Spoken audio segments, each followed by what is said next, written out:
Jerry and Esther were in a car wash a day or two ago, and Jerry found a book, and it is really a book written to the new father.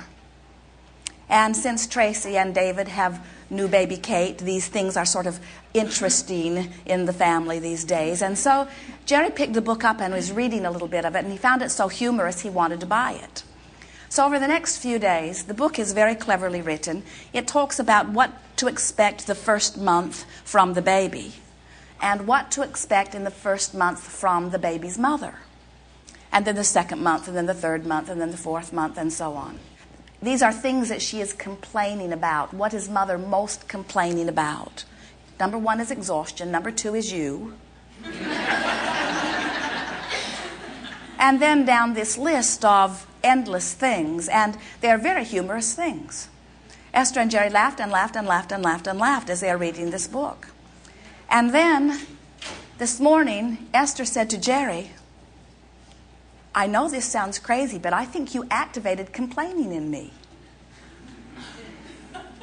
Just playfully toying with all of these things, because suddenly Esther's more aware that the air conditioning in her room is too cold, and then it's too hot, and then it's too cold, and then it's too hot, and then it's too cold. In other words, it's as if some underlying vibrations have been activated by this 2 hours of reading this book. They've been reading it while they've been driving. And we say, sure enough.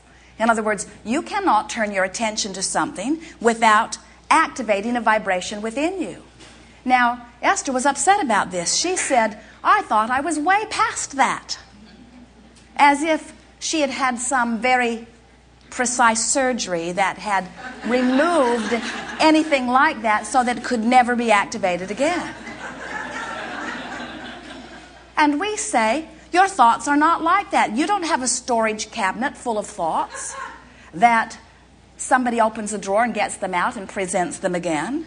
You are a transmitting and receiving mechanism, and every thought that has ever been thought by you or by anybody else is available to you. So when something causes you to get focused upon something and you activate within yourself a frequency, now you have access to those thoughts. And it's not that you've been dragging around negative beliefs.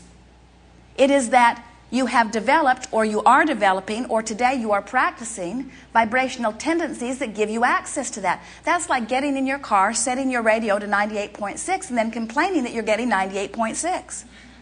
I would much rather listen to other stations. Why is that the only station I get? And we say, push the button, change the focus, change the tuner transmitter, set it on a different signal. And so what we are saying to you is you're setting the signal every single time. And often you don't even mean to be doing it. Sometimes what is dominant within you was emphasized when you were 2. You observed it in the family or in the circumstances around you.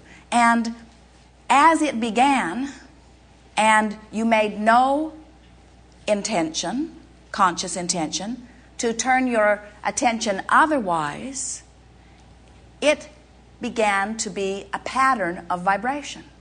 And so, 2 words that we think would be valuable for you to focus upon. One is, what is my dominant vibration relative to the subject of dollars? Freedom or bondage? What is my dominant vibration relative to my body? Am I in love with it or do I hate it? Do I trust it or does it scare me? What is my dominant vibration relative to my mother or my sister or my brother or the children in the campground next to me? What am I today activating in them? Last night, as Jerry and Esther sat at a restaurant, they're very glad to be there, and they'd rushed to make their reservation time, and they sort of slipped into their seat and were just in the process of relaxing into the comfort of their space. And their server was late coming to work, so someone else took their drink order.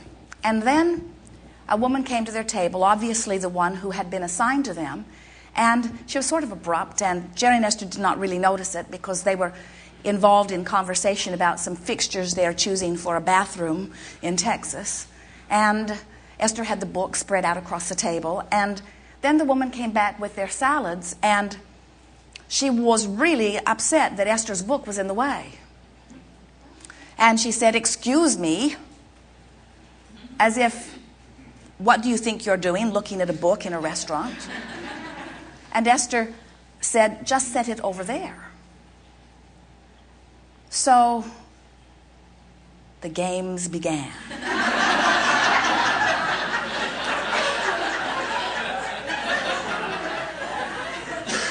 Who's really in charge of this table?